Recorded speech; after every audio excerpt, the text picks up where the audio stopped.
My name is Noah, and I never thought I'd experience something like this at a train station. It's been years, and I can still hear the sound of the train. ... It all started when I had to catch the last train out of Fairmont Station.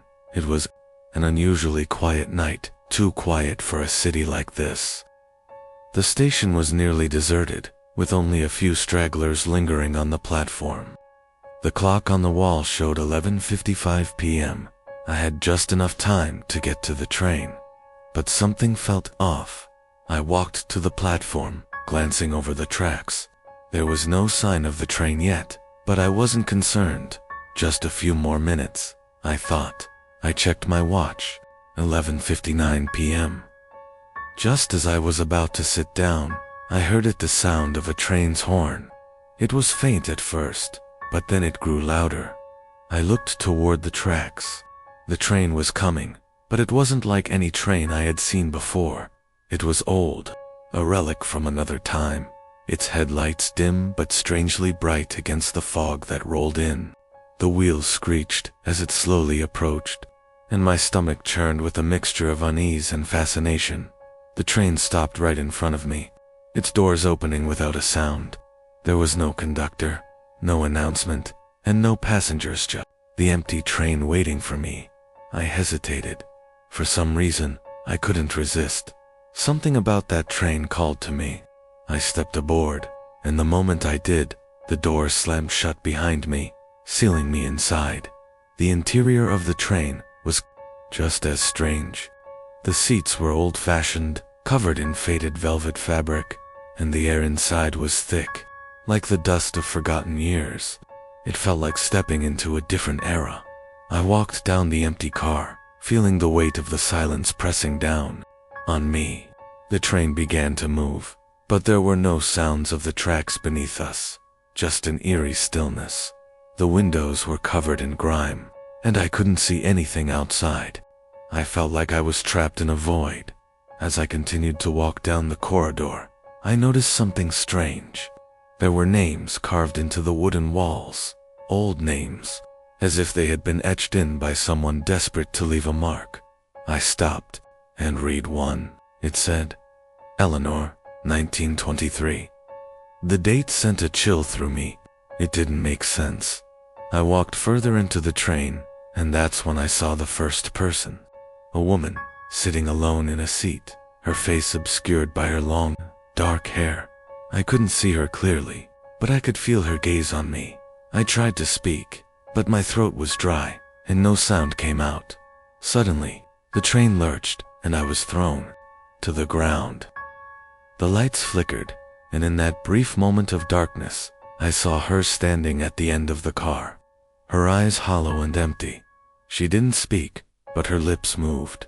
I could hear her whispering something, but the words were indistinct, as if they were coming from far away. I tried to move, but my legs wouldn't obey. The train kept moving, faster now, and I couldn't tell where we were going. The woman's figure began to fade, replaced by another man, his face twisted with agony. "You shouldn't have boarded," he said, his voice a guttural growl. I wanted to scream, to run, but there was no escape. The train kept going, further into the darkness. Then, in a moment of clarity, I realized something that froze my blood. This train was forgotten. It wasn't on any schedule, and no one ever spoke of it. It was as if the train had been lost in time, carrying people who had no place to go. And now, I was one of them. I don't know when or if I'll ever return. All I know is that I'm still on that train, and I hear the whisper soft at first, but growing louder with each passing day. They're telling me that I'll never be forgotten. My name is Alex, and the events that happened on Platform 9 are still haunting me to this day. It was a typical Tuesday evening when I found myself at St. Andrew's Station, waiting for the 11:30 p.m. train. The platform was mostly empty, the usual crowd having already boarded their trains or left for the night. I had missed my earlier train and was left with an hour to kill. I paced along the platform, trying to shake off the unease creeping up my spine. The night air was cool, and the station had an unsettling stillness to it. I glanced at the clock on the wall. 11:15 p.m. I walked past a few scattered benches, checking my phone, then glanced up to see a man standing on the far side of the platform. He was dressed in a long coat, his face obscured by the shadows. The strange thing was, he wasn't moving. I tried not to pay attention, but something about him seemed wrong. The longer I watched, the more I felt an overwhelming sense of dread creeping over me. I told myself to ignore it and started walking toward the other end of the platform, but I couldn't shake the feeling that he was watching me. I looked back, and sure enough, the man was still there, standing in the same spot, staring directly at me. I froze, his eyes black, hollow pierced through the darkness, and in that moment, I could feel the weight of his gaze like a physical presence. I turned and began to walk faster, but every time I glanced back, he was closer. I quickened my pace, and before I knew it, I was running down the platform. My heart was racing, and my breaths came in short gasps. I reached the end of the platform and turned to find the train finally pulling in, but when I stepped forward to board, I noticed something. There was no one else waiting to get on. I looked around, and there was the man again, standing just a few feet away from me now. His gaze locked onto mine. I couldn't explain it, but I was paralyzed with fear. I couldn't look away. The train doors slid open, and the man took a step closer, his breath shallow and quick. "You don't belong here," he whispered, his voice like a distant echo. I stumbled backward, panic flooding my veins. I reached for the door, but before I could enter the train, the lights went out. The station was plunged into darkness. I heard a faint whisper, followed by a cold, wet hand grabbing my arm. I screamed, but there was no one around. The air grew thick with the smell of decay. I looked up, and the man was gone. But there was something even worse in his place. A figure, tall and lanky, its features distorted, its body hunched and twisted. It was standing at the edge of the platform, watching me with a grotesque grin that stretched across its face. I couldn't move. My body was frozen in terror. Then, the train arrived. But it wasn't the train I had been waiting for. It was dark, the windows cracked and broken, and there was no sound coming from it, no engine, no movement. The doors slid open slowly. "Get on the train," the figure whispered. I was about to turn and run when I felt another hand on my shoulder, cold, clammy, and impossible to escape. I couldn't breathe, couldn't think. I stumbled toward the train, unable to resist. The door slammed shut behind me, and the train began to move.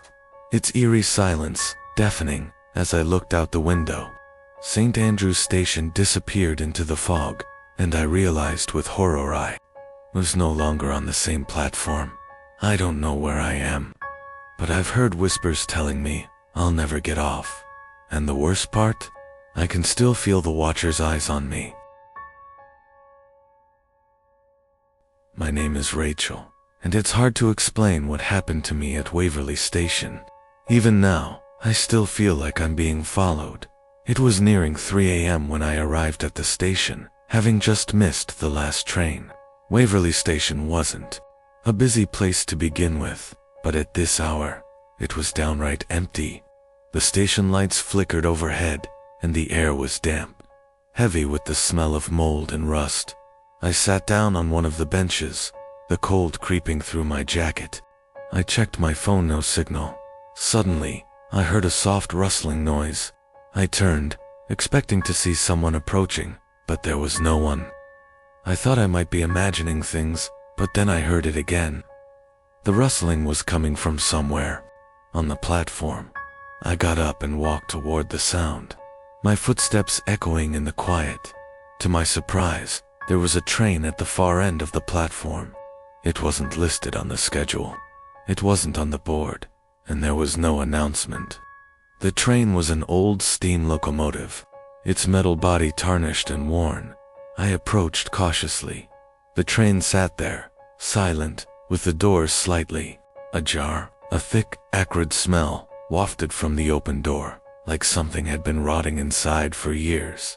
I could hear a faint whispering coming from the train, but no one was there. I hesitated, but something pulled me closer. Curiosity, or was it fear, kept me from leaving. I climbed aboard. The moment I stepped inside, the door slammed shut behind me. I stumbled forward, eyes adjusting to the dim light. The train was empty, except for the faint whispers that seemed to come from every direction. The air felt wrong, like it was pressing in on me, thick and suffocating.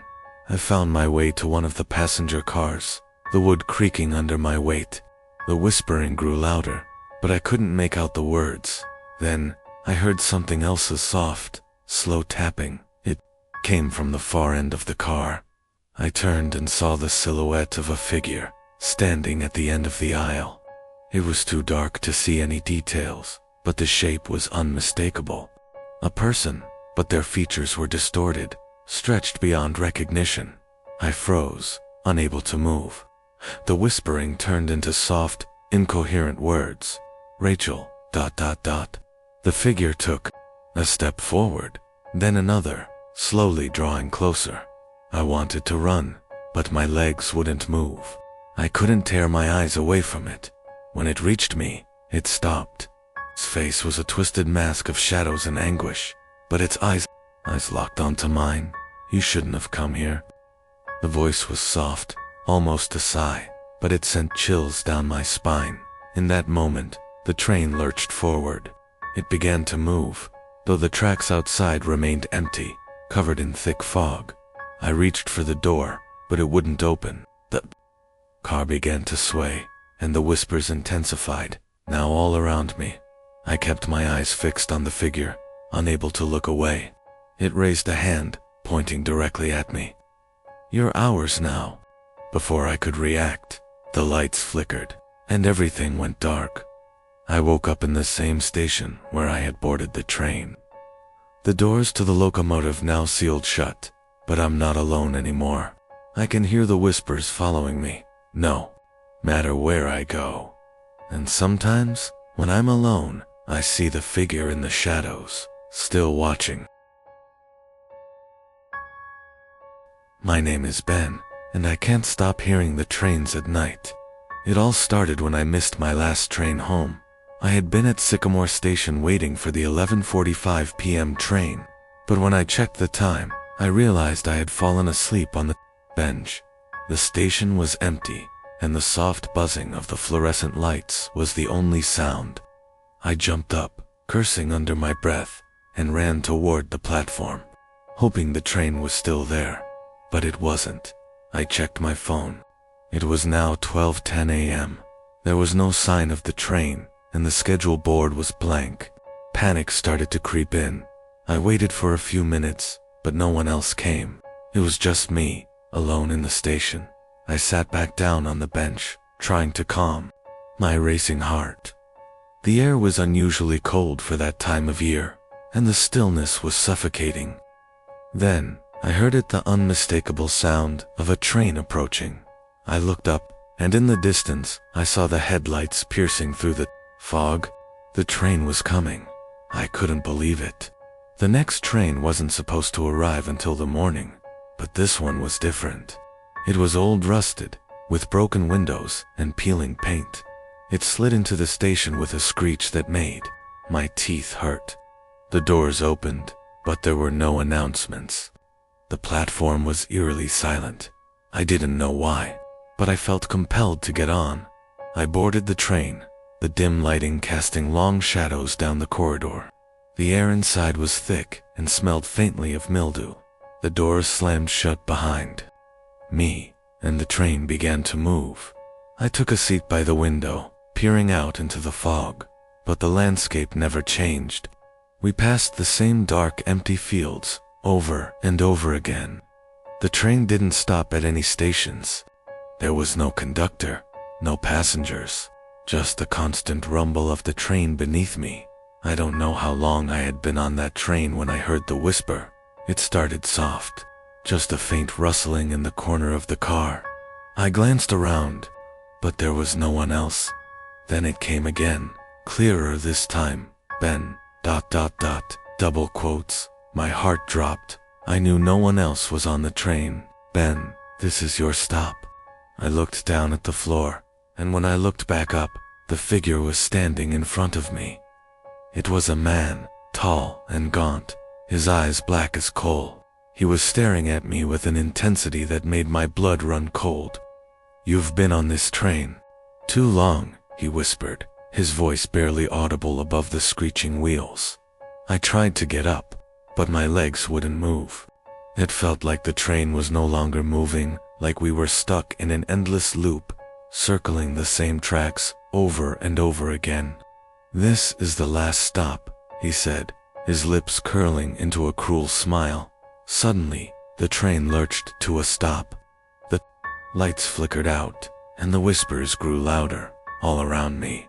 When the lights came back on, I was back at Sycamore Station, just like before. The platform was empty. The train was gone. I rushed out, but the man's voice echoed in my ears. This is your stop, Ben. You're never leaving. That was the night I realized I'm still on that train. It never really stopped. I just never got off. My name is Emma. The events that unfolded that night at Westfield Station have left me questioning everything I thought I knew about the world. It was just past 1 a.m. when I arrived at Westfield Station. The night was cold and the wind bit through my coat as I walked to the platform. I had missed the last train home and was forced to wait for the first one in the morning. There was no one else around, only the flickering streetlights casting long shadows. I sat down on a bench, wrapped in my coat, trying to keep warm. The station was eerily quiet, no footsteps, no conversations, just silence. The only sound came from the occasional crackling of the loudspeakers. I checked my phone 1:15 a.m. A sudden noise caught my attention. Footsteps, slow, deliberate, and getting closer. I glanced up and saw a man in a dark suit, his face obscured by a wide-brimmed hat. He was walking toward the platform, but something felt off.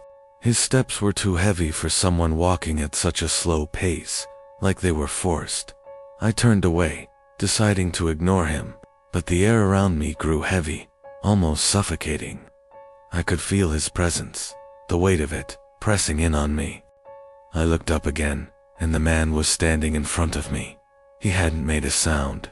"Excuse me," I said, attempting to be polite. "Are you waiting for the train too?" He didn't respond.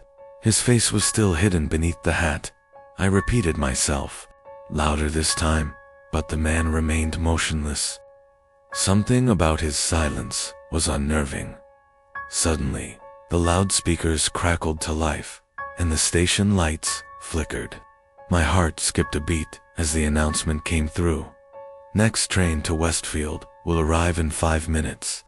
The man slowly turned around, his face still hidden, and walked toward the tracks without saying a word. My curiosity got the best of me. I followed him, keeping my distance. I watched as he stepped closer to the edge of the platform, and then, without warning, he jumped. The sound of his body hitting the tracks was horrifying, like a wet thud. I gasped in shock and rushed forward, expecting to see him sprawled out on the rails. But when I looked down, the tracks were empty. There was no sign of him. I stood there, frozen, my heart pounding in my chest. Had I imagined it? The train arrived moments later, its brakes screeching as it pulled into the station. The doors opened, and a rush of cold air spilled out. But I noticed something strange. The train was completely empty. No conductor, no passengers. Just the low hum of the lights overhead. I didn't think twice. I boarded the train, desperate to leave. But as the doors slid shut, I heard it a whisper, soft and chilling, coming from the corner of the car. "You shouldn't have followed me." I spun around, but there was no one else on the train. As we pulled away from the station, I glanced out. The window. Westfield Station was gone. There was nothing left, Just an empty void stretching out into the darkness. I haven't been able to sleep since that night. I keep hearing the footsteps, getting closer every time, and sometimes, I swear, I see him standing in the corner of my room, silent as ever. My name is Henry, and I should have never waited alone at Holloway Station. That it was a freezing winter night, and I had just missed my train. The next one wasn't due for another 40 minutes. The station was completely empty, the kind of silence that made my own breathing sound too loud. That's when I noticed the clock above the platform. It was unlike any station clock I'd ever seen, old, with a brass frame and Roman numerals. But something was off. The hands were moving backward. I stared at it, confused. Maybe it was broken. A shuffling sound made me turn. At the far end of the platform, a man in a dark suit stood motionless, facing the tracks. His posture was stiff, unnatural. I couldn't see his face. I cleared my throat. "Hey, do you know if the next train is really at 1:15? He didn't respond. Then, the station lights flickered. For a split second, the platform went completely dark. When the lights came back on, the man was closer. I hadn't heard him move. I took a step back, my pulse quickening. "Sir?" The lights flickered again. Now, he was even closer. Close enough that I could see his hands, long, bony fingers twitching slightly at his sides. I turned to leave. I didn't care about the train anymore. But as I did, a whisper drifted through the air. "You're going the wrong way." I spun back around. The man was gone. Then, I heard the sound of a train approaching. But something was wrong. The rails weren't vibrating. There was no wind rushing forward. The train wasn't arriving. It was reversing. It slid backward into the station, perfectly silent, like someone had muted reality itself. The doors creaked open, revealing a pitch-black interior. I stepped away, shaking my head. No, absolutely not. The clock above the platform spun faster in reverse. Then, a soft voice came from the train. "Henry, you were supposed to be on this one." I ran. I don't remember how I got home, but later that night, I checked the news. There had been an accident. A train derailed on the Holloway tracks at exactly 1:15 a.m. Every passenger was reported dead, including one named Henry Dawson. That's my name, but I'm still here, aren't I? My name is Lucas, and what happened to me at Millbrook Station, I still can't explain. It was a foggy evening, and the train I was supposed to catch was running late. I had been at Millbrook Station for over an hour, just pacing around, checking the time every few minutes.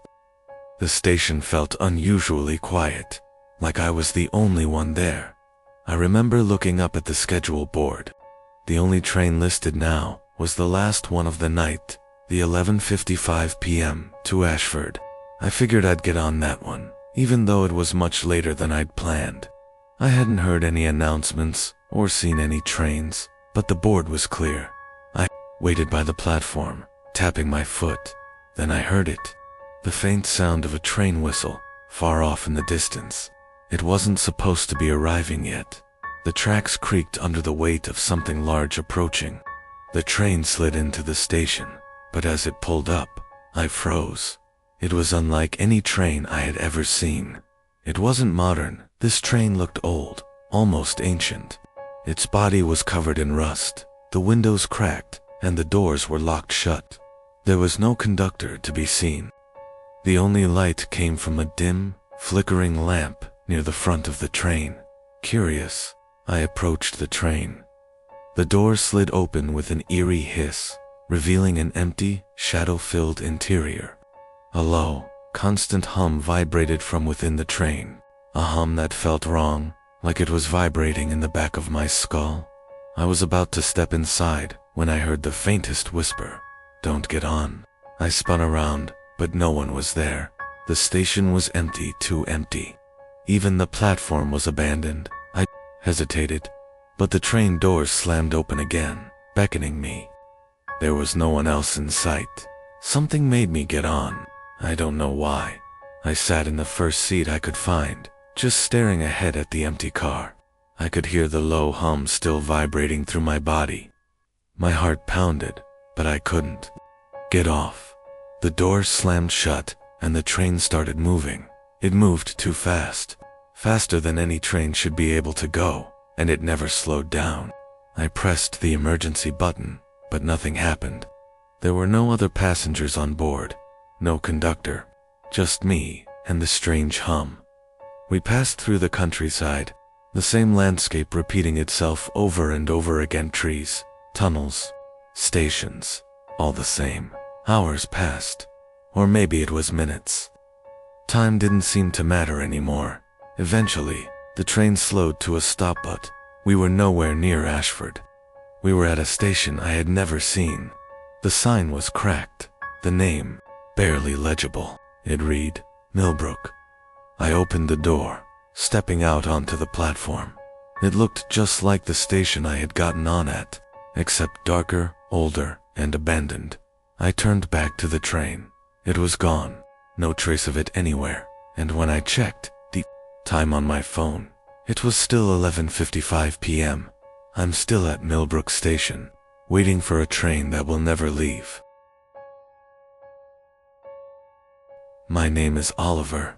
What happened to me at Ashford Station still keeps me up at night. It was past midnight, and I was waiting for the last train home. The station was nearly deserted, except for a station worker mopping the floor and a man in a long coat sitting at the far end of the platform. He kept his head down, his hat obscuring most of his face. The electronic schedule board flickered. My train, the 12:30 a.m. to Harrow, was delayed. Sighing, I sat on a cold metal bench and pulled out my phone. That's when I heard it, a faint tapping sound, like fingernails against glass. I looked around. The station worker had left, and the man in the coat hadn't moved, but the tapping continued. It was coming from below. Cautiously, I stepped toward the edge of the platform and peered down at the tracks. At first, I saw nothing but darkness. But then something moved. A pale, thin hand shot out from beneath the platform, pressing against the concrete wall. Then another, and then a face. A man was clinging to the underside of the platform, staring up at me with wide, bloodshot eyes. His mouth stretched into an unnatural grin, revealing broken, yellow teeth. His skin was gray and wrinkled, like something that had been left in the dark for far too long. I stumbled backward, my breath catching in my throat. He opened his mouth, but no sound came out. Instead, I heard a voice behind me. "You saw him, didn't you?" I spun around. The man in the coat was now standing right next to me. I hadn't heard him move. His eyes were dark, his face expressionless. "You shouldn't have looked," he whispered. A loud screech echoed through the station, the sound of an approaching train. I turned back to the tracks, but the thing under the platform was gone. The train pulled in, its doors sliding open with a hiss. The man in the coat stepped inside without another word. My instincts screamed at me not to follow, so I did in single quotes as the train pulled away. I caught a glimpse of the windows. The thing from under the platform was inside, grinning at me. I took a taxi home that night. I haven't used that station since. My name is Elliot, and this is a story I wish I had never been a part of. It happened 2 years ago when I was traveling alone, taking late-night trains to save money on hotels. I found myself at an old, nearly abandoned train station called Blackridge. My phone battery was dead, and the ticket machine was broken, so I had to rely on an outdated schedule board that still had handwritten updates. The station had an eerie stillness. The air was thick with the scent of rust and something rotting. The only sound was the occasional flicker of a dying fluorescent light overhead. The old wooden benches were cracked, and the station walls were covered in faded graffiti. Warnings in languages I couldn't understand. There was only one other person there, an old man in a tattered coat, sitting in the far corner of the waiting area. He never moved, never acknowledged my presence, just stared at the tracks. At exactly 12:15 a.m., a train arrived, an old-fashioned steam locomotive. That was impossible. No trains like this were in service anymore. Yet, there it was, hissing and breathing like a living thing. The doors creaked open, revealing a dark interior with dimly lit, dusty seats. I hesitated, but the old man, finally, spoke. His voice was dry, almost a whisper. "Don't get on. It doesn't stop where you think it does." I looked back at the train. The conductor, a pale, expressionless man in an old uniform, nodded at me, waiting. I checked the schedule again. There was no train listed at this time. Something was very wrong.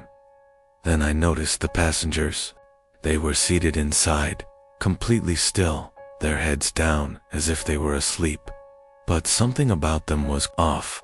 Their clothes were outdated, some from decades ago. Others looked burnt, damaged, like they had survived disasters, but never changed their attire.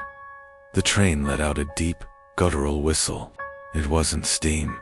It sounded like a scream. I stepped back, and the old man shook his head. "Smart boy," he muttered. The doors slammed shut. The train didn't pull away in the usual wait, simply disappeared. 1 second it was there, the next, it was gone, leaving only a trail of black smoke that vanished into the night air. The old man stood up and began walking toward the exit. Not everyone gets a second chance. Next time, you won't. I never saw him again, and I never took another midnight train. My name is Daniel. I swear on everything I know, what I'm about to tell you is real. It happened last winter. I was coming home from a business trip, exhausted and desperate to catch the last train of the night. The station was nearly empty, just a few late-night travelers huddled on the benches. I checked the schedule. My train was due at platform 3 in 10 minutes. I made my way there, dragging my suitcase behind me. But as I walked past the empty platforms, I noticed something odd. There was a platform 7 at the very end of the station. That was strange. I had used this station dozens of times before. There were only supposed to be 6 platforms. Curious, I stepped toward it. The overhead sign flickered, its letters struggling to stay visible. 7, 12:45 a.m., arrival. A train was coming. The platform itself felt wrong. The tiles were cracked, the walls damp, as if it had been abandoned for years. I looked around. There were no other passengers, no announcements, no staff. Then, the train pulled in. It was old rusted, its windows fogged up from the inside. The doors opened with a metallic groan, revealing a dimly lit interior. A single overhead light flickered erratically, barely illuminating the narrow aisle. I stepped closer. I don't know why. Maybe it was morbid curiosity, or maybe I felt drawn to it. That's when I saw them figures sitting inside, their faces turned away. They didn't move, not even a twitch. Then, as if sensing me, they turned their heads in unison. Their faces were blank, not just expressionless blank. No eyes, no mouths, just smooth, featureless skin. I staggered backward, my heart pounding. A voice whispered from inside the train. A whisper that somehow filled the entire station. "You were supposed to be with us." I ran. I don't even remember how I got back to platform 3, but when I did, my train was there, doors still open. I jumped in just as the whistle blew, not daring to look back. The moment the doors shut, a strange silence filled the cabin. The other passengers were staring at me, their expressions unreadable. I couldn't tell if they were people or something else. I never saw platform 7 again, but sometimes, when I pass that station, I hear a faint, ghostly whisper, "Next time, you won't run."